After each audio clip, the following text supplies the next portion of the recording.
In mid-November 2025, the Trump administration stunned both international observers and the American public with a dramatic announcement that would ripple through global markets. Practically overnight, tariffs on a wide range of imported food products were abruptly lifted, catching American consumers and businesses off guard. For months, the White House had fiercely defended its protectionist trade policies, insisting they were necessary to safeguard American jobs and industries. But as prices for everyday essentials soared, public patience wore thin, and the administration was forced to reconsider its stance. The tariffs, once touted as a way to protect American jobs, had instead fueled a cost-of-living crisis. Prices on staples like coffee, fresh produce, and even basic grains climbed steadily, straining household budgets and sparking widespread frustration. The rollback signaled not just a technical change in trade policy, but a major political event, an implicit admission that the aggressive tariff strategy had backfired and that the economic pain was too great to ignore.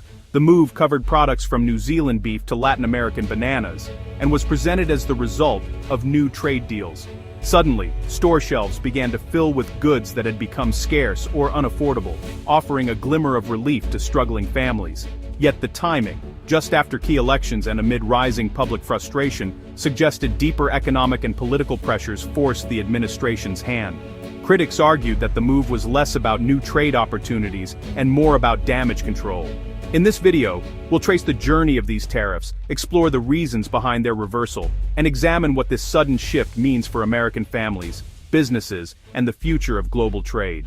To understand the November reversal, we need to look back at the reciprocal tariffs introduced in April 2025. Tariffs are taxes on imports, meant to make foreign goods more expensive and encourage buying American. The Trump administration's doctrine: if another country taxed U.S. goods, America would match it, across cars, food, and more.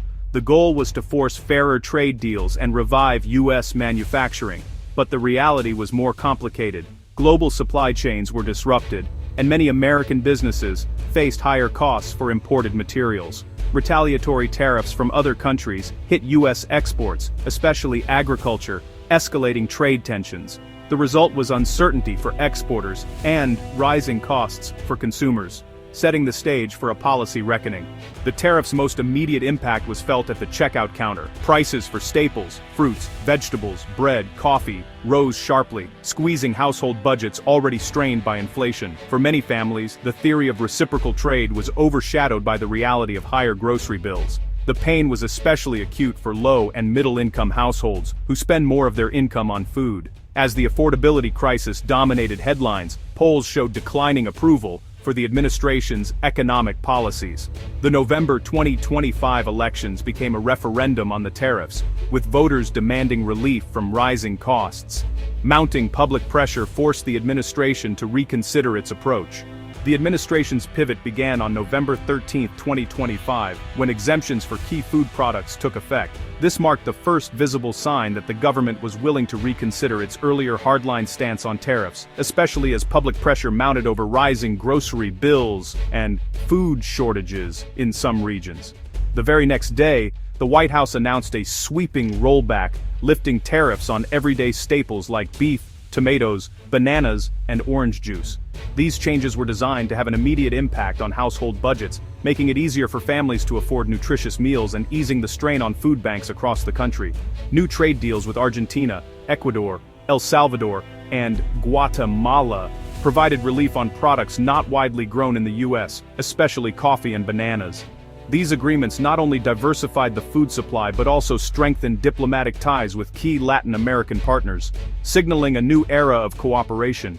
The scope of the rollback widened further with the removal of tariffs on over 200 New Zealand food products, including beef and kiwi fruit. This move was celebrated by importers and retailers, who anticipated lower prices and greater variety for American consumers. For New Zealand, this affected a quarter of its U.S. exports, providing a significant boost to its agricultural sector. Farmers and exporters there saw new opportunities to expand their reach, while American distributors welcomed the influx of high-quality goods. The administration framed these moves as negotiation victories, highlighting their ability to secure better deals for American consumers. But the real motivation was clear. These actions were a direct response to mounting food price inflation, which had become a top concern for voters and policymakers alike. By including some domestically produced items in the rollback, the White House risked backlash from U.S. farmers and agricultural groups. However, officials argued that the priority was to provide immediate relief to consumers, even if it meant difficult trade-offs for certain sectors. In just 3 days, much of the tariff wall built earlier that year was dismantled in a bold bid to shift the political narrative. The administration hoped these rapid changes would restore public confidence and demonstrate decisive leadership in the face of economic challenges. No product symbolized the affordability crisis like coffee. In September 2025, coffee prices saw the largest single-month jump of any consumer good, turning a daily ritual into a reminder of economic pain. Tariffs, layered atop weather-driven shortages in Brazil, pushed prices even higher. New trade deals with Ecuador, El Salvador, and Guatemala offered some relief, but these countries supply only about 7% of U.S. coffee imports. The real issue: over half of America's coffee comes from Brazil and Colombia, which remain subject to tariffs. So, while the deals made headlines, most consumers saw little change in their morning cup.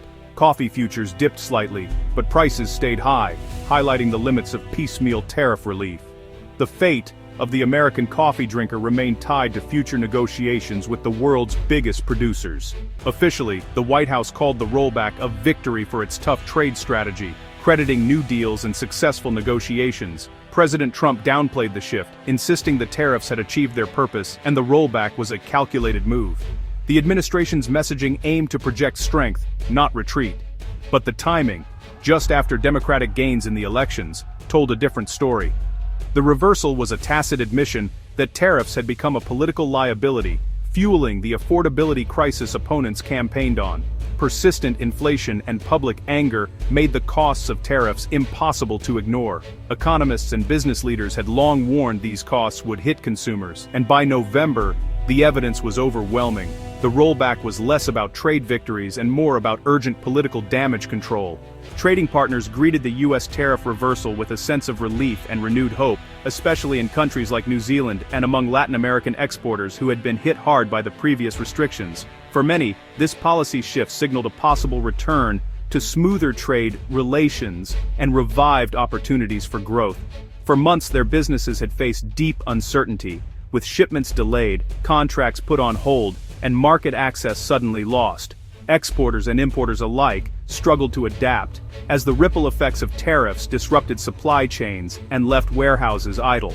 New Zealand's trade minister called the move a step in the right direction, emphasizing the importance of open markets for small, export-driven economies.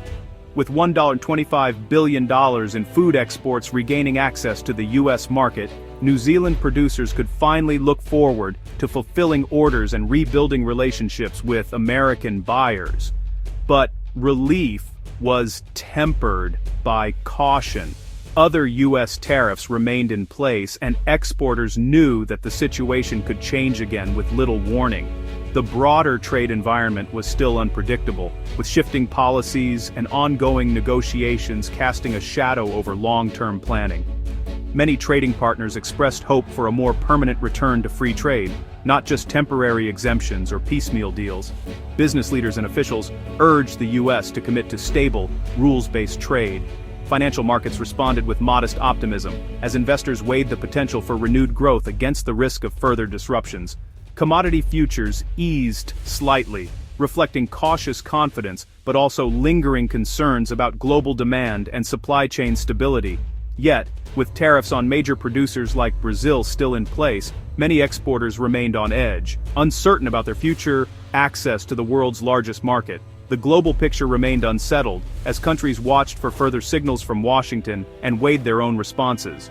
The international mood was one of cautious optimism, hopeful but wary of sudden changes that could upend progress. Around the world, officials, business leaders, and ordinary citizens waited to see if this was a lasting shift or just a tactical pause in a larger trade dispute.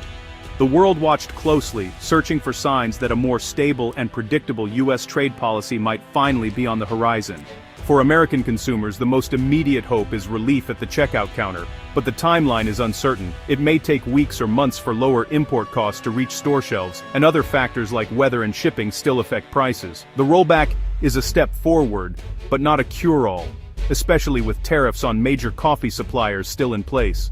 Globally, the move signals a possible shift toward more pragmatic U.S. trade policy and a chance to repair strained alliances. The episode is a lesson in the unintended consequences of sweeping tariffs policies meant to protect can end up hurting those they aim to help. Political pressure from rising costs proves stronger than ideological commitment to protectionism. Whether this marks a new era of stability or just a temporary adjustment remains to be seen. For families and the global economy, the stakes couldn't be higher.